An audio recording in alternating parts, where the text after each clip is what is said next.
yaitu acara yang ketiga, yaitu acara inti yang akan diisi dengan ceramah oleh Ustadz Irfan Tajusalatin MPD. Kajian kitab Kaifa A'malahum, teladan Rasulullah Sallallahu Alaihi Wasallam dalam mempergauli orang yang berselisih. Kepada Ustadz kami persilakan.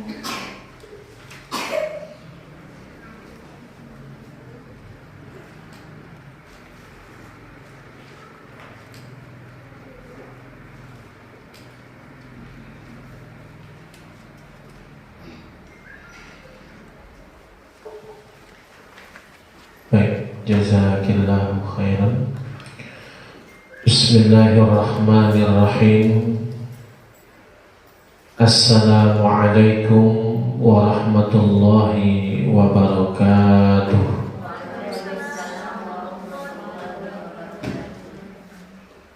Innal hamdalillah nahmaduhu wa nasta'inuhu wa nastaghfiruh. Wa na'udzu billahi min shururi anfusina wa sayyiati a'malina. May yahdihillahu fala mudilla lahu wa may yudlilhu fala hadiya lahu. Asyhadu an la ilaha illallah wahdahu la syarika lahu wa ashhadu anna Muhammadan abduhu wa rasuluh la nabiyya wa la rasula ba'dah. Amma ba'd. Qala Allah ta'ala, a'udzu billahi minasyaitonir rajim. Ya ayyuhalladzina amanu taqullaha haqqa tuqatih wa la tamutunna illa wa antum muslimun. Wa qala aidan ya ayyuhalladzina amanu taqullaha wa qulu qawlan sadida yuslih lakum a'malakum wa yaghfir lakum dhunubakum wa man yuti'illaha wa rasulahu faqad faza fawzan 'azima. Faqala Rasulullah sallallahu alaihi wasallam, fa inna asdaqal hadithi kitabullah wa khairil hadi hadi Muhammadin sallallahu alaihi wasallam wa syarrul umuri muhdatsatuha wa kullu muhdatsatin bid'ah wa kullu bid'atin dalalah wa fi riwayatin wa kullu dalalatin finnar.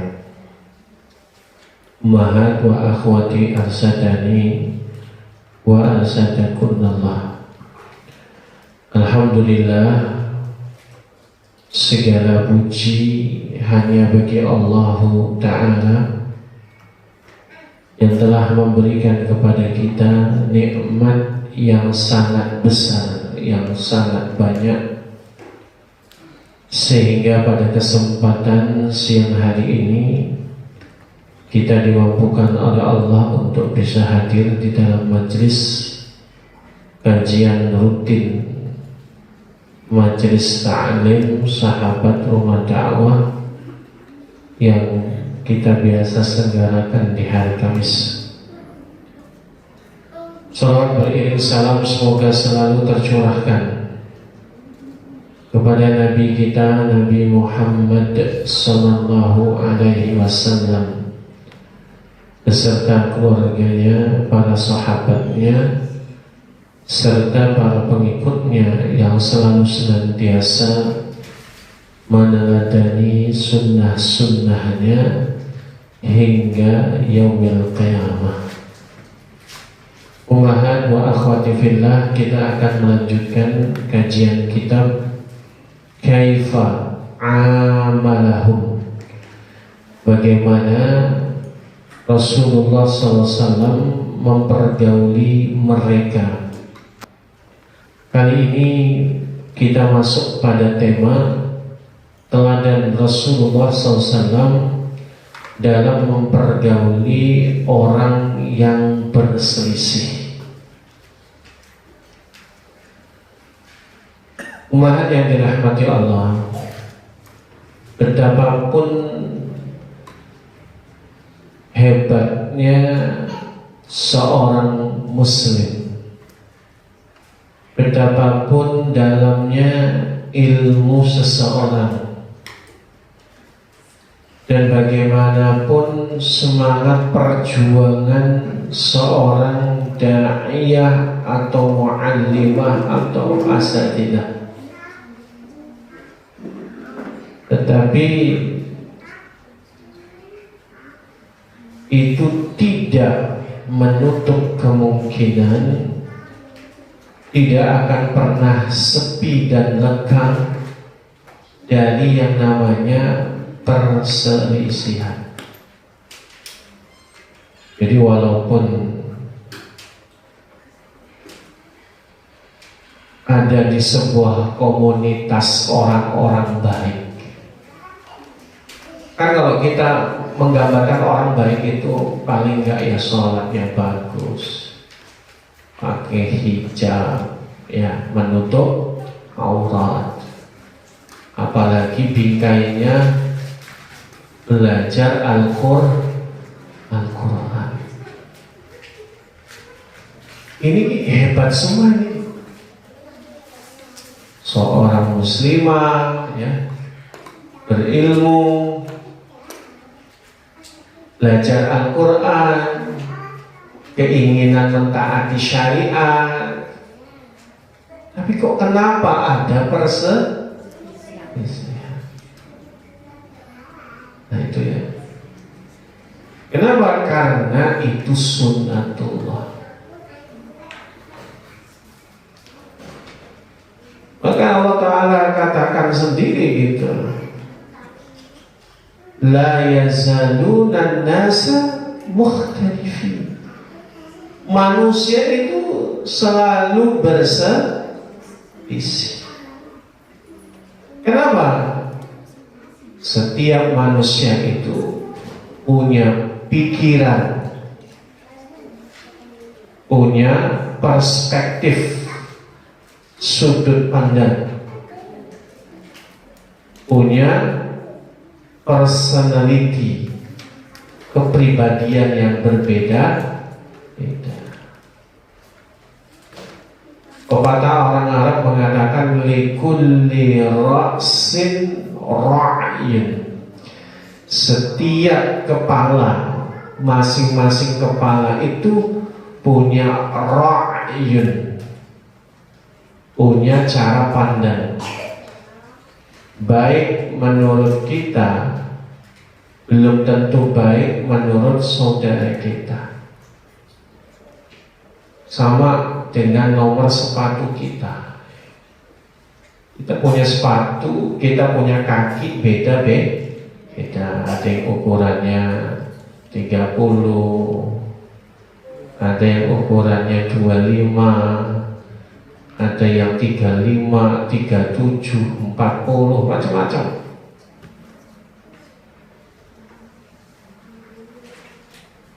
Perbedaan itu sunnatullah. Maka terjadinya perselisihan itu biasanya memaksakan sepatu milik kita agar muat, dipaksa dipakai oleh saudara kita. Apalagi kalau sepatu kita lebih gede, dipaksa sehingga apa? Lecet-lecet, luka. Ya, ini kita sedang menggambarkan logikanya ke sana. Jadi orang yang muslimah, taat syariat, menutup aurat, sedang menutup ilmu, belajar Al-Quran dan mengajarkan Al-Quran, kok masih berselisih? Ini kadang nyesek ya. Nyeseknya kenapa? Oh, sama-sama belajar Al-Quran.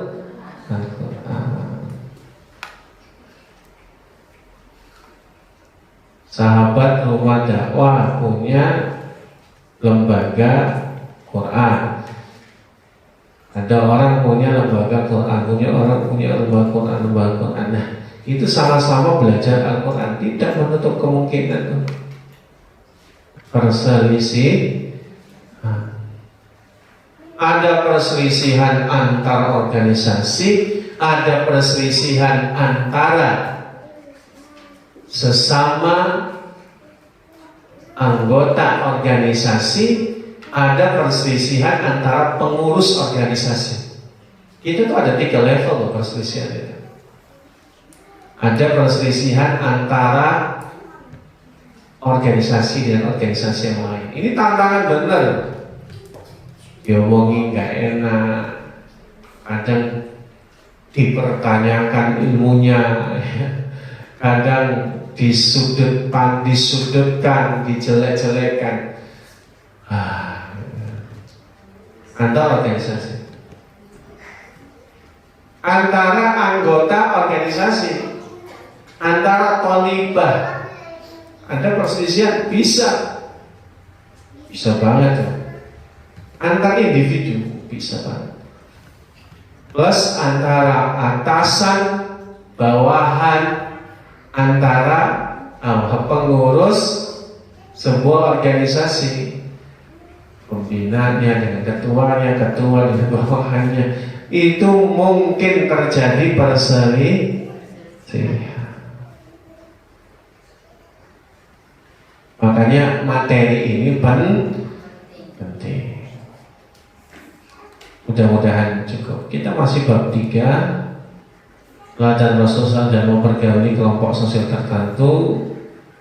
Di bagian 8, teladan Rasulullah dalam mempergauli mereka yang berselisih.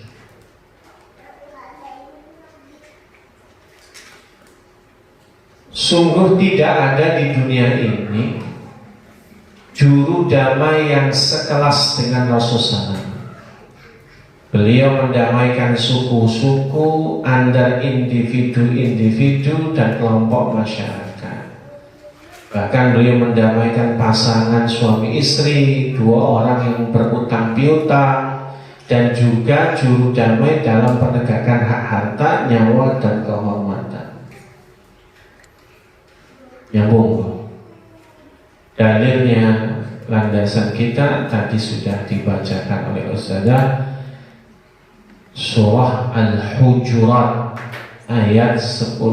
A'udzubillahi minasyaitonirrajim.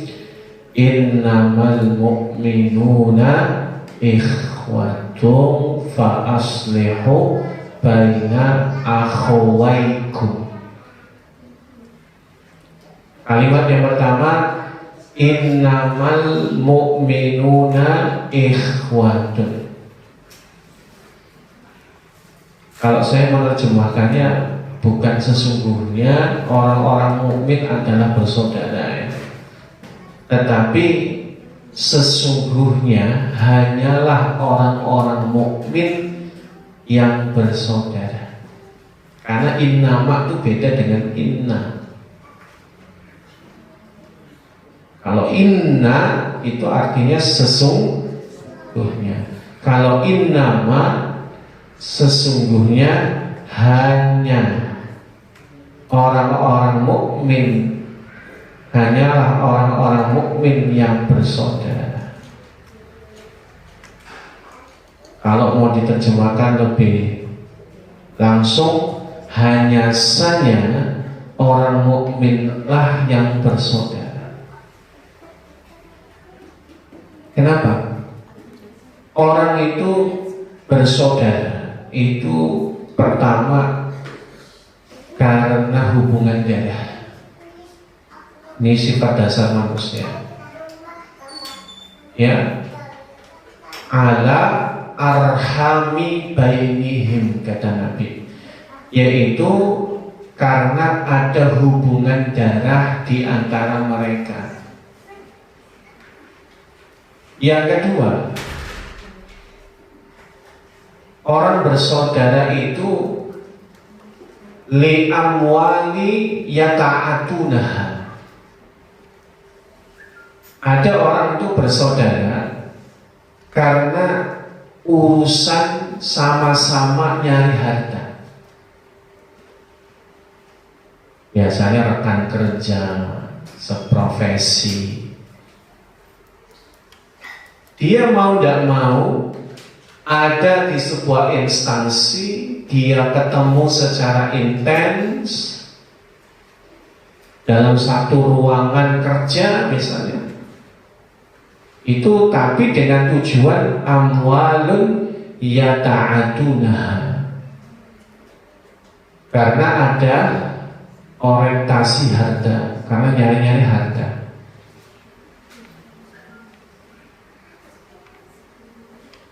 Kemudian yang ketiga kenapa?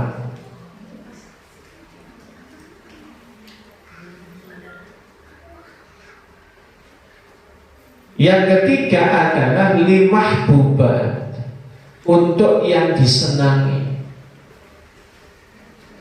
hobi, kesamaan hobi,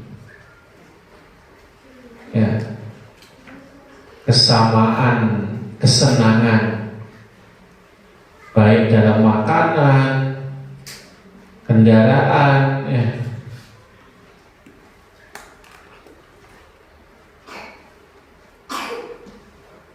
Itu ada orang tuh ketemu karena urusan itu. Nah, yang lebih parah adalah ada orang yang bersaudara liyasuddu an sabilillah, untuk menghalang-halangi orang dari jalan Allah. Sama-sama punya common enemy, punya musuh bersama.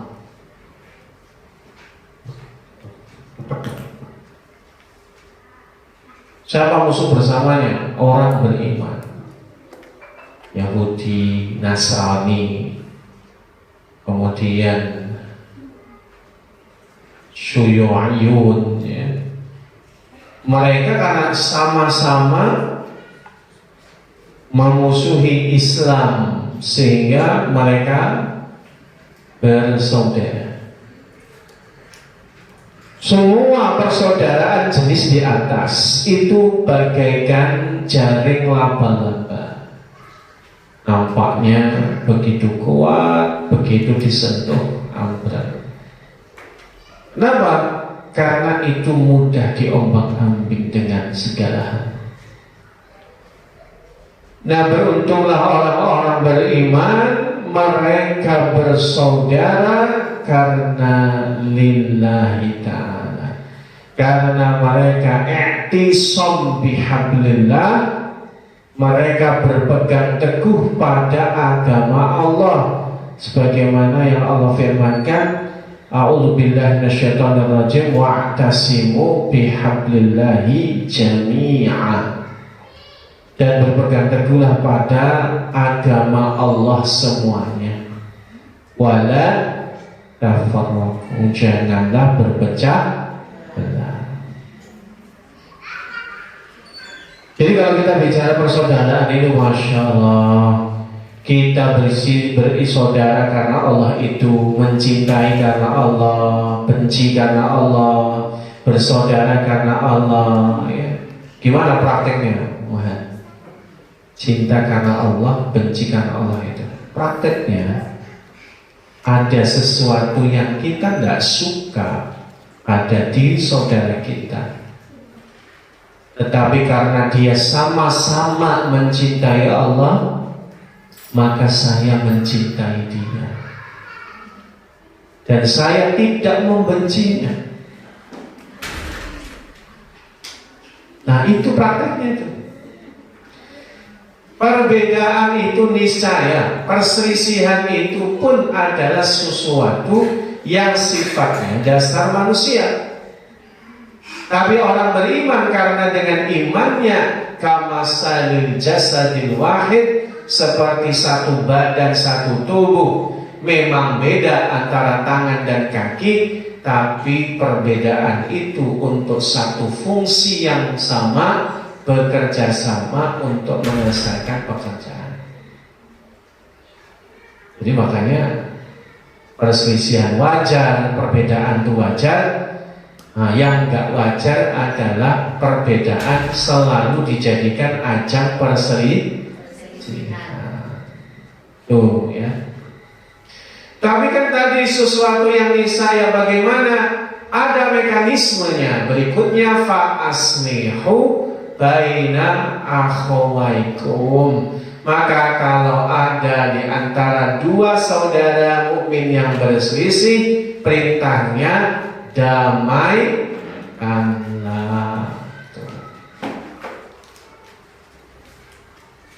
Nah, dasar yang kedua, surah Al-Anfal di ayat yang pertama. A'udzu billahi minasyaitonir rajim. Fattaqullaha wa aslihu dzata bainikum. Maka oleh sebab itu bertakwalah kepada Allah dan perbaikilah hubungan di antara sesama.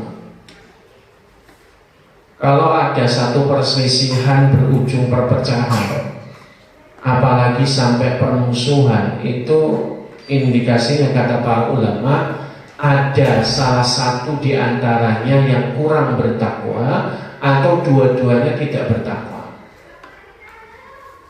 Karena kalau orang bertakwa, benar-benar bertakwa, dia takut sama Allah. Kalau sekiranya dia tidak mau bersaudara karena Allah,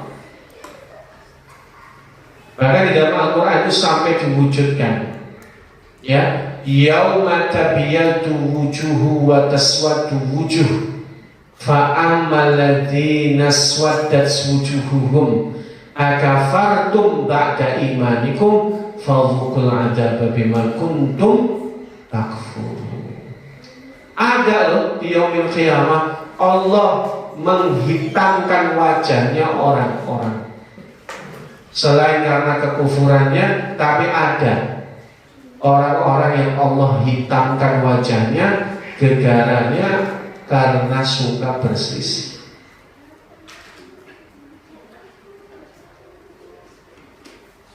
Dalil yang ketiga di dalam surah An-Nisa ayat 114. A'udzu billahi minasyaitonir rajim. La khaira fi katsirin min najwahum illa man amara bisadaqatin aw ma'rufin aw islahin bainan nas. Tidak ada kebaikan pada kebanyakan bisikan-bisikan mereka kecuali bisikan-bisikan dari orang yang menyuruh manusia memberi sedekah atau berbuat ma'ruf au islahim bainan nas, atau mengadakan perdamaian di antara manusia. Jadi kalimatnya la khaira, tidak ada kebaikan. Omongan-omongan yang kita bicarakan ini la khaira, kebanyakannya tidak ada kebaikan. Illa, kecuali ngajak orang untuk sedekah.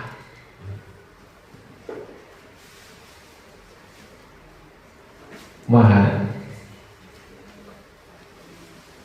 Kita ngajak orang sedekah itu nggak minta-minta, bukan, kategorinya bukan minta-minta. Kita minta misalnya ke donatur untuk donasi, itu kita nggak minta-minta statusnya, enggak. Kalau kita minta-minta untuk kepentingan pribadi, iya kita minta-minta namanya. Tapi kita datang ke donatur, orang kaya yang memang mereka nggak sempat menyalurkan hartanya, kasihan, kita datang, kita dakwahi, kita ajak untuk bersedekah, ya. Itu statusnya kita bukan meminta-minta, kita dai, ya, kita ngajak berdakwah kepadanya.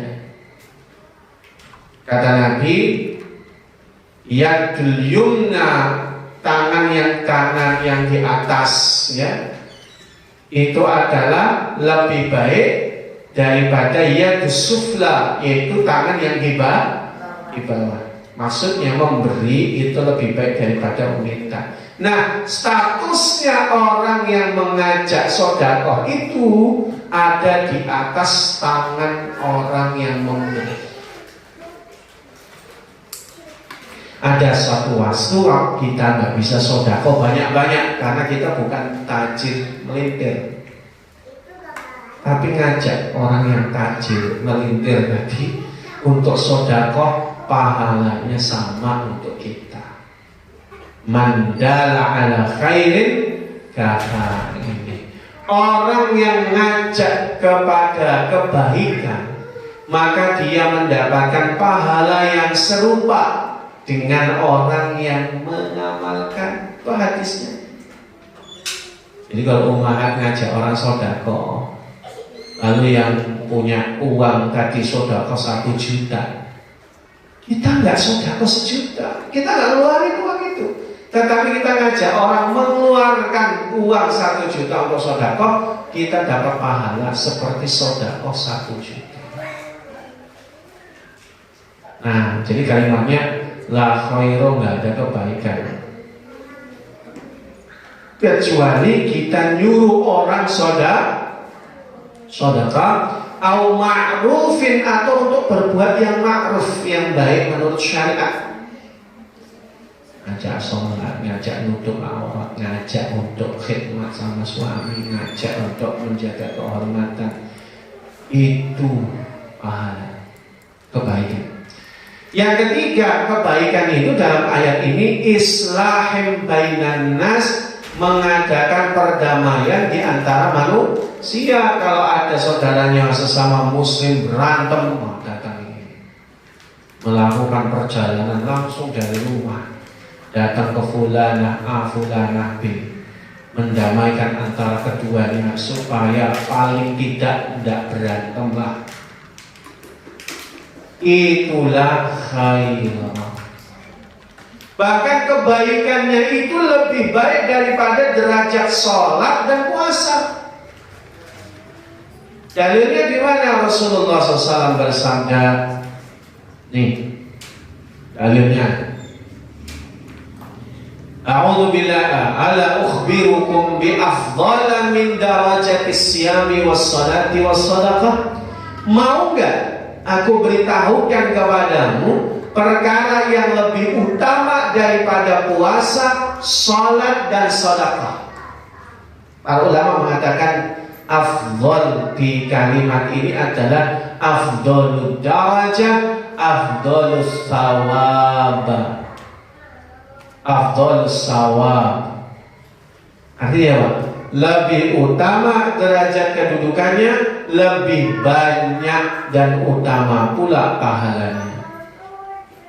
Bayangin coba, lebih baik pahalanya dari puasa, sholat dan sedekah. Qalu bala.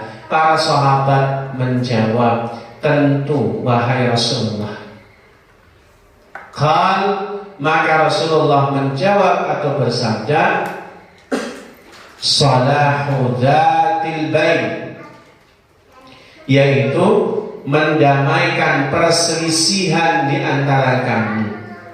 Fa inna fasada dzatil baini hiyal haliqah, karena rusaknya perdamaian di antara kamu adalah pencukur, alias merusak agama. Rusak agama. Gak enak dilihatnya, kok sesama hamilul Quran, orang yang belajar Al-Quran kok ya cakar-cakar, kok ya saling serang menyerang, gak enak. Padahal sama-sama orang yang sedang belajar mengajarkan Al-Quran. Jadi bahan introspeksi kita. Tapi kan yang salah dia, Ustaz. Dia yang mulai kok. Ya, sekalipun dia yang mulai, kita cukup berkhidmat mengagungkan Al-Quran. Kalau keburukan selalu dibalas dengan keburukan, lalu mana orang yang baik? Kalau hinaan selalu dibalas hinaan, lalu mana yang lebih baik? Kalau cercaan, pendeskreditan, pengabaian, penafian selalu dibalas dengan serupa, lantas mana orang-orang yang baik? Enggak ada. Makanya kata dalam satu ayatnya, wajadilhum billati hiya ahsan. Kalau mau dia balas, ya balaslah dengan yang lebih baik. Idfa billati hiya ahsan, balaslah dengan yang lebih baik. Jadi kalau keburukan dibalas keburukan, siapa yang baik? Enggak ada, sama-sama buruk. Walaupun dia yang mulai.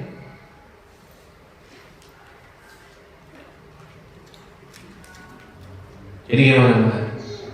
Sudah siap ya kalau ada orang yang berselisih, panas-panasan. Jangan jadi orang yang kedua untuk mengobarkan pertikaian. Itu namanya namimah. Apa namimah? Adu domba. Ada orang berselisih, datang yang berselisih A dan B. Si C datang ke si A. Si A ngomel-ngomel, itu si B ngomongin saya gini. Ditambahin, dibumbuin. Iya emang kayak gitu dia lah. Si C datang lagi, si B ngomongin gini. Iya itu nggak layak gini. Itu namanya adu domba. Ular berkepala dua kata Nabi. Ada orang yang kayak seperti ular berkepala dua. Siapa itu? Al-Qattat.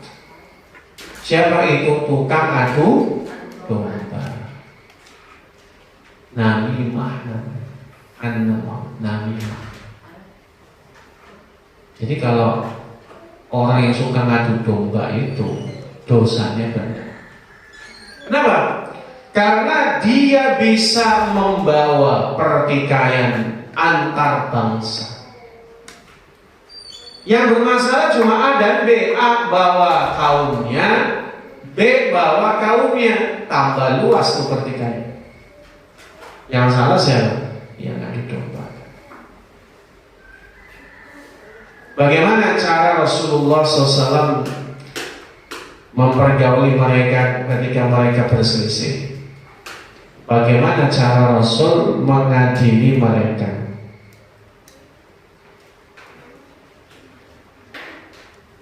Ada suatu riwayat dari Ka'ab bin Malik bahwa dia meminta atau menuntut utang kepada seorang sahabat namanya Ibnu Abi Haddad. Jadi ceritanya Ka'ab bin Malik ini kan kaya. Ada sahabat namanya Ibnu Abi Hadrad.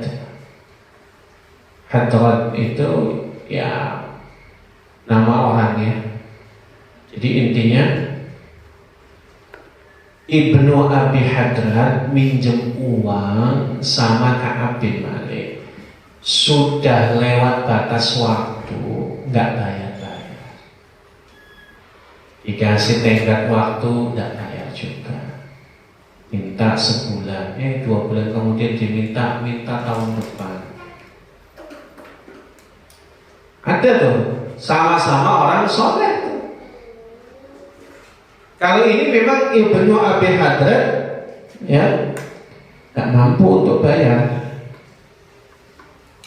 Cuma kan karena mungkin barangkali tidak kooperatif, komunikasi yang nggak jalan, ini disebabnya nih. Akibatnya orang punya utang, sekalipun utang pada orang yang dekat, minim-minimnya apa? Kalau nggak mampu bayar tepat waktu, malu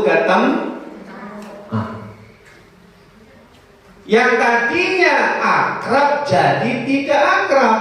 Kenapa? Malu. utang tuh, bahayanya tuh. Nah, sebisa mungkin nggak punya utang, sebisa.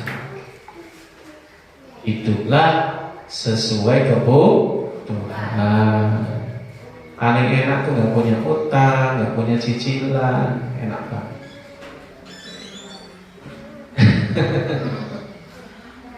Kalau bisa, karena gitu, kalau kita punya utang, punya cicilan itu berat. Kita orang soleh punya utang, kita mau bayar nggak bisa, misalnya, itu paling nggak malu sama yang menghutangi kita, malu. Ketemu aja nggak pernah. Ibnu Abi Hadrat itu menghindar dari Ka'ab bin Malik karena belum siap, belum mampu membayar. Ceritanya gitu. Cuma Ka'ab bin Malik mungkin karena udah berkali-kali nagih kok malah susah banget. Ketemu aja susah, marah Ka'ab bin Malik. Terjadilah perselisihan.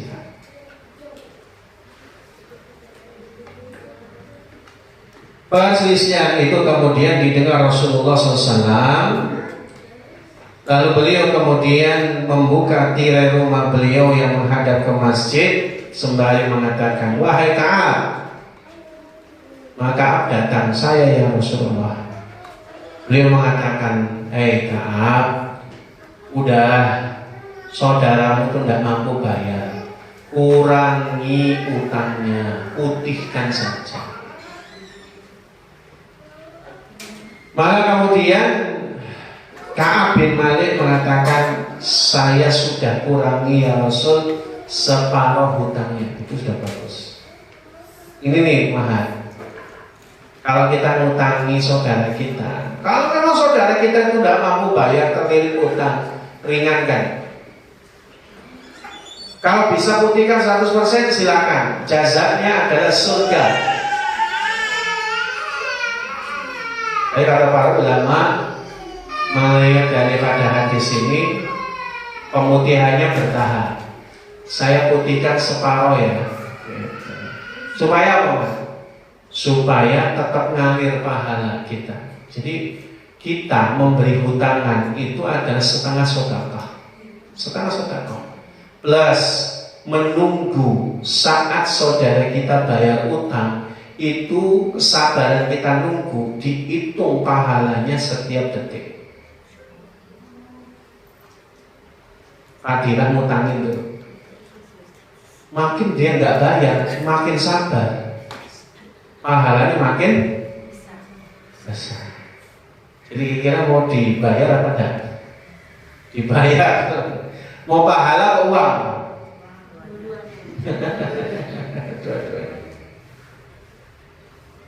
Artinya gimana? Artinya kalau dia tidak bayar jatuh tempo, kita sabar, kita dapat. Tugasnya tapi kita ngingetin terus. Cuman, manusiawi lah. Ka'ab bin Malik ini marah karena ya sudah berkali-kali. Kemudian Rasul mengatakan, kesinilah wahai Ibnu Abi Hadrat. Sini. Maka kemudian Ibnu Abi Hadrat datang, saya ya Rasulullah. Maka kemudian Rasulullah SAW nasihati, bayarlah hutang-hutangmu. Maka kemudian Ibnu Abi Hadrat mengatakan, siap ya Rasulullah. Maka kemudian keduanya pulang dalam kondisi berdamai, masing-masing komitmen dengan janji masing-masing. Ya, Ka'ab menagih dengan cara baik, Ibnu Abi Hadrat juga berusaha bayar hutang. Masalahnya, seringkali kita itu doa sebelum salam, minta perlindungan kepada Allah tentang utang. Kita kan tiap sholat itu doa itu sebelum salam. Setelah kita minta perlindungan kepada Allah dari Masihud Dajjal, azab kubur, kita doa, a'udzubika minal maksami wal maghram. Ya Allah, aku berlindung kepadamu dari dosa dan terlilit utang. Doa itu tiap sholat di waktu yang dikabulkan Allah, yaitu adalah sebelum salam. Itu doa mustajab itu. Waktu-waktu mustajab itu sebelum salam.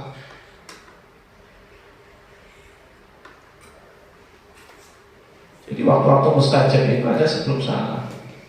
Tapi kok utangnya nggak kelar-kelar? Apa doanya tertolak? Ternyata kebanyakan kita itu Allah berikan pintu-pintu untuk bayar utang. Dikasih rezeki nambah, ada saja dari jalan yang tidak disangka-sangka, cuman alokasinya kita nggak disiplin untuk bayar utang. Bayar utang itu wajib. Jalan-jalan healing ke pantai hukumnya sunnah. Cuma kadang itu punya uang, mikirnya jalan-jalan, utangnya nggak dibayar. Sebenarnya Allah kasih jalan untuk bayar utang, cuma kita nggak disiplin. Ngulur-ngulur, kalau dia orangnya baik, kayaknya dia bakal lupa deh dengan utang. Itu mah benar itu. Tidak nagih itu bukan berarti ikhlas, belum tentu. Tapi dia bisa jadi ikhlas karena dia sudah menagih itu juga belum tentu dibayar. Apalagi kalau ditagih lebih marah daripada yang ngutangin. Sering ya. Beliau menasehati agar berdamai itu. Jadi Nabi itu kalau ada sahabat yang mereka bertengkar, maka beliau mendamaikannya. Betul itu. Dipanggil satu-satu. Ka'ab bin Malik dipanggil, ya. Ibnu Abi Hadrat itu dipanggil, lalu saling berdamai, cari solusinya. Beliau mengadili dengan hukum Islam.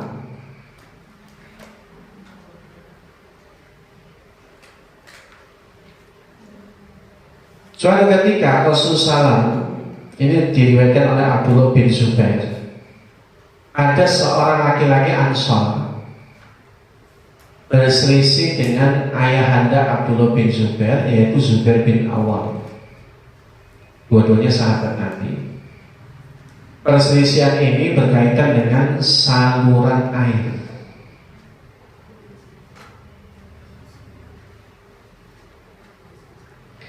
Nah, yang jelas bahwa saluran air ini adalah satu-satunya di wilayah Harrah, yang dekat dengan kota Madinah, ya. Digunakan untuk menyirami pohon-pohon kurma. Mereka menggunakan air itu untuk menyiraminya.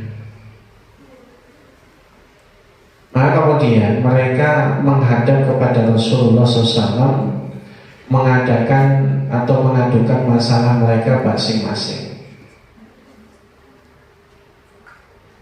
Singkat cerita, Rasulullah kemudian bersabda, "Ya Zubair, aliri kebunmu, lalu biarkan air itu pula mengaliri kebun tetanggamu."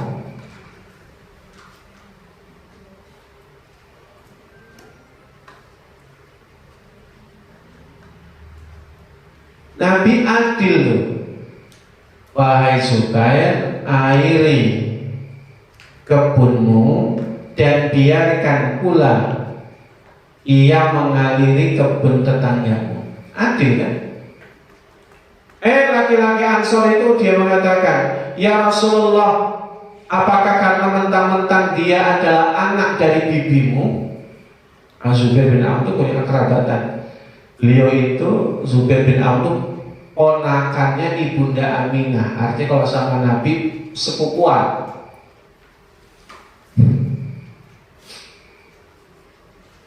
Maka turunlah ayat, di dalam surah An-Nisa ayat 65. A'udzubillahi minasyaitonirrajim.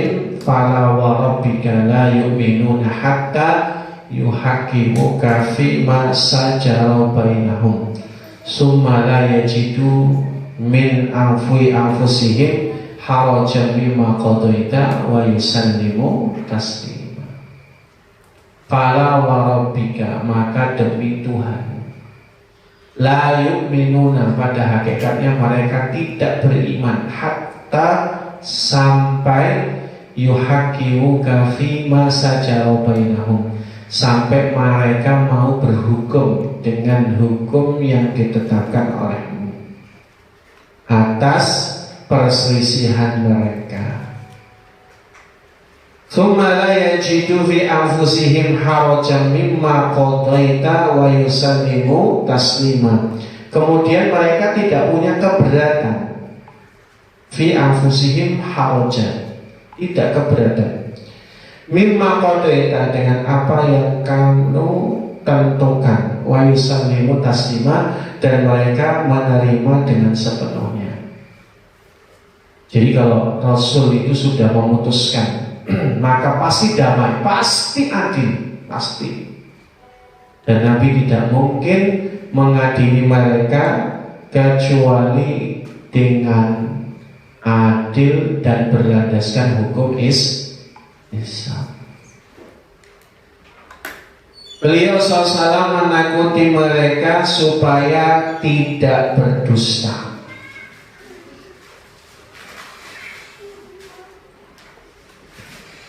Jadi Nabi SAW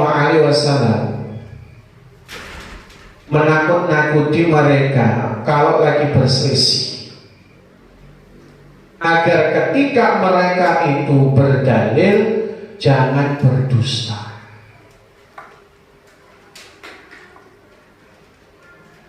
Kata Wa'il bin Hujr, dia mengatakan, aku bersama Rasulullah ketika datang dua orang yang berselisih dengan tanah.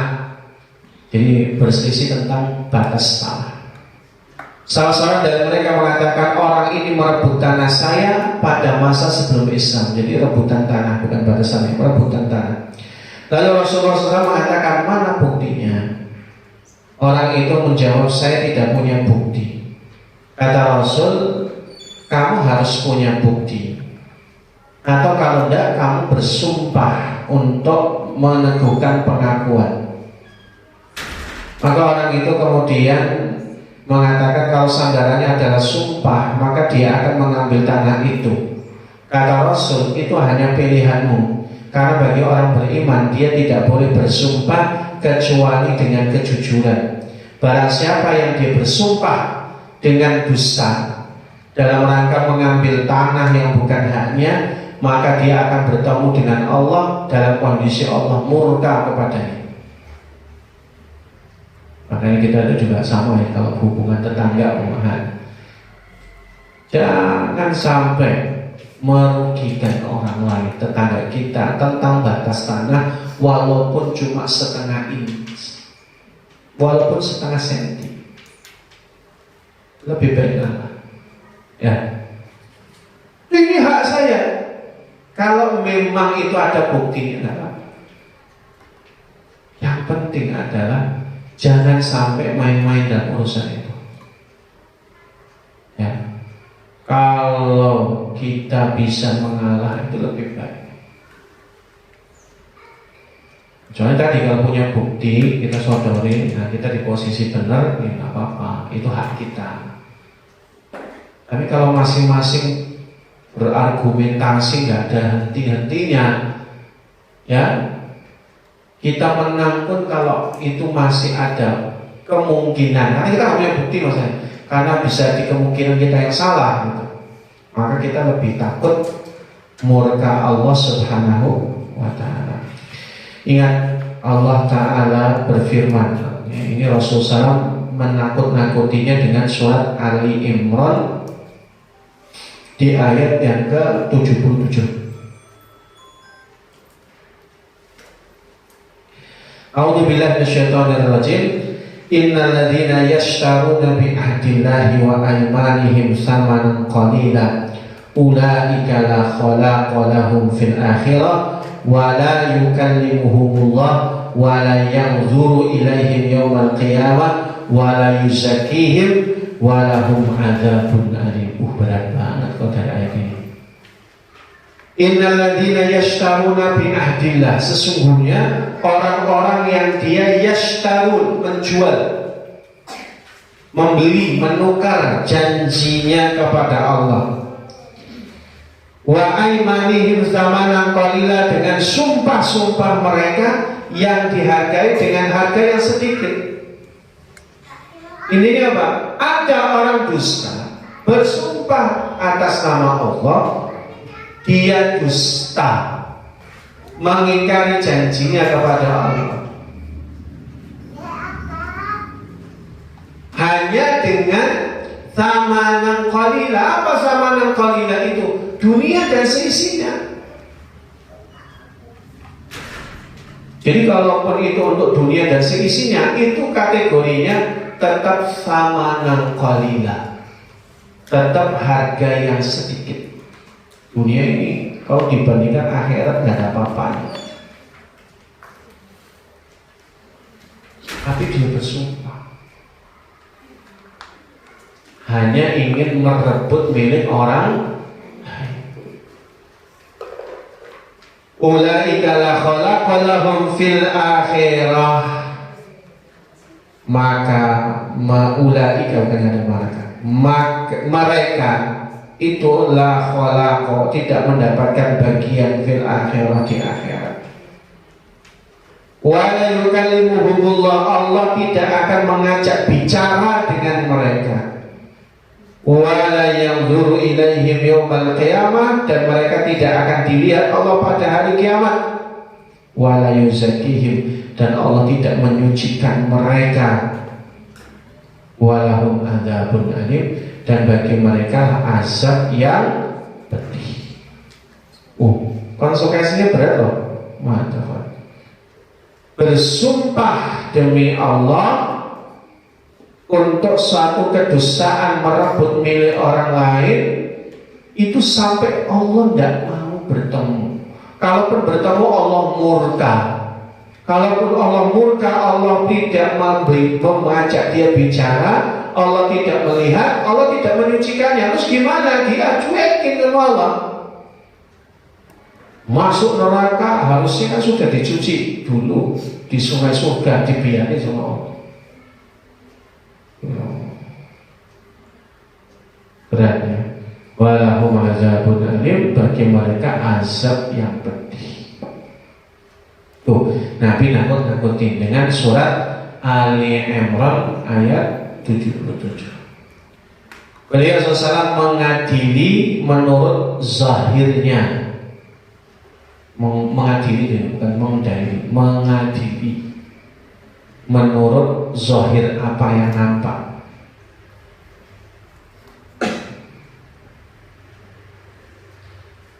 Kenapa? Karena Islam itu adalah agama yang melibatkan zahir dan batin. Tetapi tugasnya kita sebagai manusia hanya zahirnya. Orang mengucapkan 2 kalimat syahadat, itu yang dilihat zahirnya. Oh, dia mengucapkan 2 kalimat syahadat. Perihal apakah dia itu sungguh-sungguh penuh keyakinan atau kedustaan, itu urusan dia dengan Allah. Makanya umahat ini kebanyakan penyakitnya ibu-ibu. Jangan sok tahu dengan hati orang lain. Jangan suka nebak-nebak. Ini kebiasaan ibu-ibu. Kayaknya dia benci sama saya. Tebakan. Ada orang ngasih ke dia, pamer. Sukanya nebak-nebak. Hukumi zahirnya. Dia ngasih ke kita, ya udah, kalau memang kita mau terima. Dia bergaul dengan kita, hukumi zahirnya saja, batinnya serahkan sama Allah. Kita tidak disuruh untuk membelah dadanya, lihat isinya, jujur apa enggak.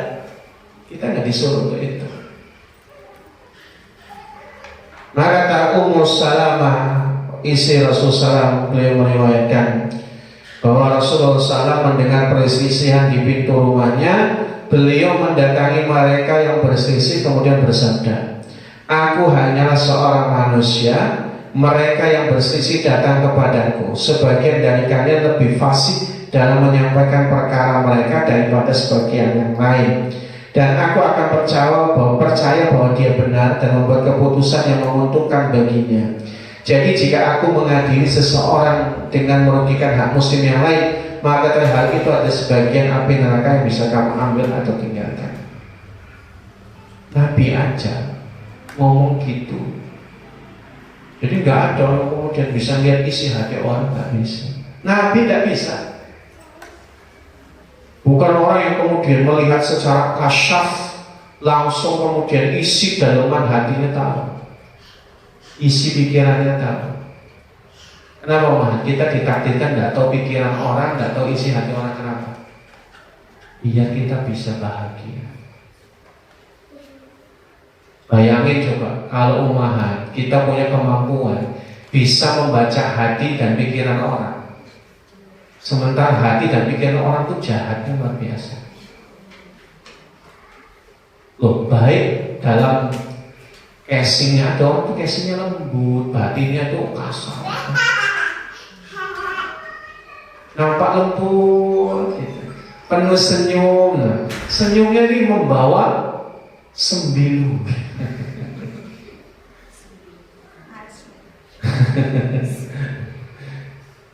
Ada yang kayak gitu. Bayangin kalau kita bisa tahu isi pikiran dan hatinya. Ketemu ini, dia ternyata aslinya itu benci sama saya. Tak bahagia, ya kan? Ketemu lagi, ternyata dia itu benci saya. Sampai rumah, ternyata suami saya bosan sama saya. Tidak bahagia. Makanya tidak usah dikorek-korek isi hati orang. Ngomong sama suami juga tidak usah dikorek-korek. Mas, gimana masakannya? Enak nggak? Enak. Yang benar jujur loh. Tidak usah dikorek-korek.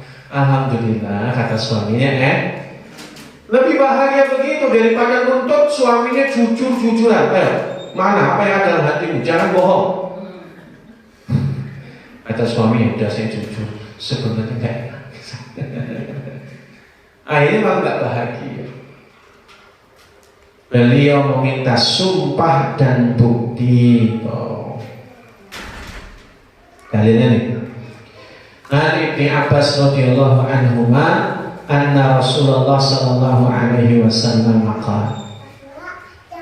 Dari Ibnu Abbas dia berkata bahwa Rasulullah SAW bersabda, "Lau yu'tan nasu bida'wahum ladda'a rijalun amwala qaumin wa dima'ahum.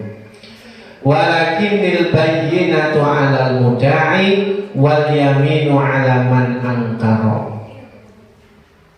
Apa kata Nabi? Lau yu'tan nasu, seandainya setiap orang itu bebas bidakwahum, mengklaim, lada'a rijalun amwala qaumin wa dima'ahum, pasti banyak orang yang mengklaim harta dan jiwa orang lain. Artinya dia mengklaim, oh ini orang halal darahnya. Walakinil bayyinatu 'alal mudda'i, oh 'alal mudda'i. Karena itu orang yang mengklaim, nuduh, harus mendatangkan bukti. Wal yaminu 'ala man ankara, bagi yang tertuduh maka dia harus menyangkalnya dengan bersumpah. Jangan kebalik. Jadi kalau ada orang yang nuduh, maka dia harus mendatangkan bukti. Ya, hati-hati mahal. Kalau kita dengar sesuatu yang jelek dari seorang saudari kita, lalu terjadilah ya stereotip atau mungkin framing yang kemudian membawa kita punya sebuah kesimpulan. Oh, ternyata fulana itu begini. Hati-hati. Orang yang sudah menyimpulkan begitu dengan klaim, awas, hati-hati. Harus datangkan buktinya. Saya perlu luruskan gitu. Jangan gampang ngomong pelakor. Yang ngomong pelakor harus punya bukti bahwa dia memang ganggu laki-lakinya. Gak bisa sekedar ngomong gak boleh. Itu nanti kena pasal qadzaf. Qadzaf itu nuduh wanita muslimah baik-baik dengan tuduhan yang jelek, berzina dan seterusnya. Harus ada bukti. Gak bisa orang yang tertuduh, mana buktinya kamu bersih. Loh, gimana caranya? Orang yang tertuduh suruh nyari bukti, gak bisa. Yang nuduh, datangkan bukti. Yang tertuduh disangkal dengan sumpah. Urusannya dia dengan Allah. Jangan dibalik. Hanya gara-gara omongan tetangganya bilang, suami kok pulangnya malam-malam terus itu jangan-jangan punya istri kedua ya. Pulang-pulang suaminya kerja, suaminya bilang, mas mana buktinya kalau mas gak punya istri yang kedua? Bingung gimana cara buktinya. Makanya gak bisa. Orang yang nuduh harus ada yang tertuduh sangkal dengan sumpah. Begitu aturan dalam Islam. Beliau SAW tersenyum kepada salah satu pihak yang berkata yang baik-baik. Jadi biarpun berselisih, kalimatnya tetap sopan, lembut, intonasinya rendah, maka Rasulullah SAW tersenyum kepada orang-orang seperti itu. Dia terus mempraktekkan akhlak yang baik. Ya. Khalid bin Sa'id bin Al-As berdiri di pintu menunggu diizinkan masuk, dan dia berkata, wahai Abu Bakar, tidaklah engkau mendengar apa yang dikatakan perempuan ini terang-terangan kepada Rasulullah? Namun Rasulullah hanya tersenyum. Ceritanya adalah bahwasannya ada pertikaian antara suami dan istri. Jadi pokoknya berantem suami istri itu. Suaminya walaupun istrinya ngoceh panjang-panjang, suaminya masih tetap lembut. Wahai istriku, saya sesenyum. Maka kemudian Rasulullah mendamaikan mereka, ya. Sehingga kemudian mereka kembali pula dalam kebaikan. Beliau mendengarkan mereka yang berselisih dengan baik meskipun dia orang kafir. Terkadang berselisih itu tidak hanya antara orang beriman, ada juga antara orang beriman dengan orang kafir.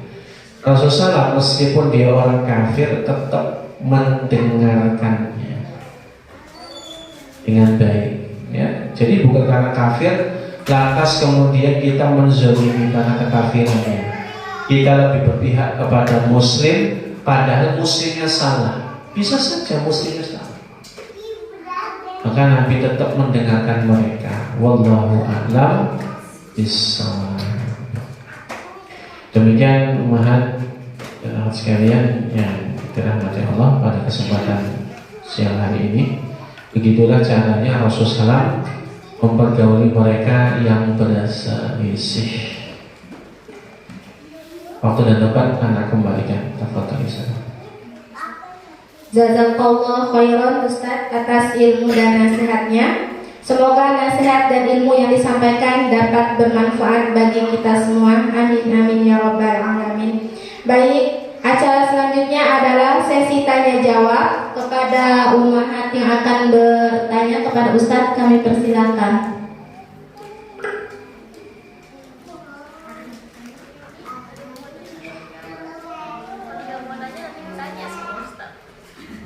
Silakan.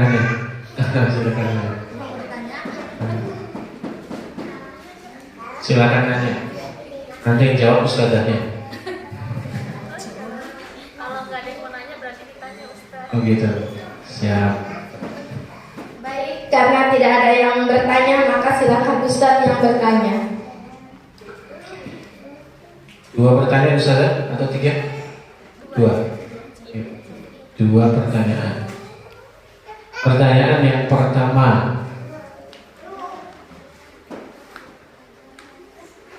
Ini soal gampang. Apa dalilnya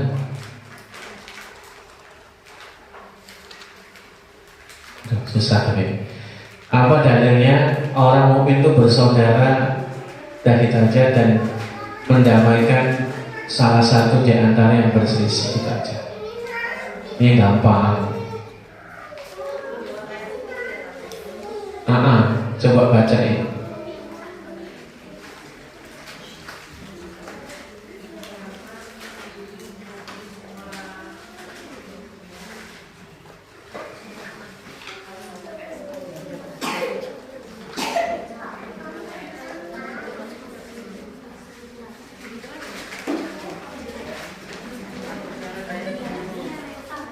Udah ketemu?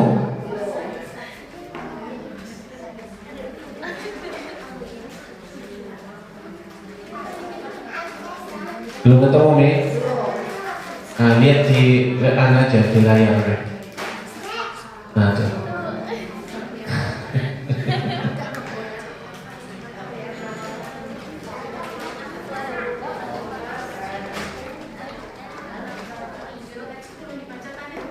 Iya.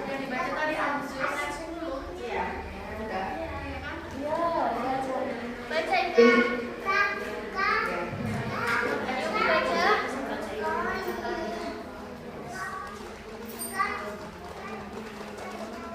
Quran surat Al-Hujurat ayat 10.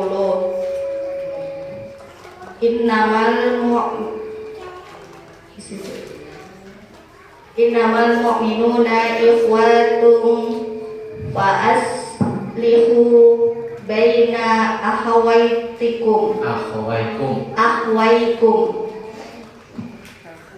Sesungguhnya orang-orang mukmin adalah saudara, maka damaikanlah antara kedua saudaramu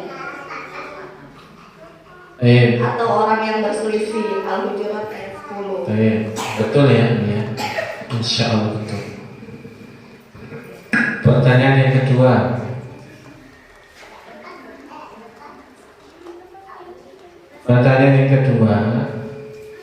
Bagaimana cara Rasulullah berinteraksi dengan mereka yang berselisih? Sebutkan 3 aja. Dari keterangan tadi.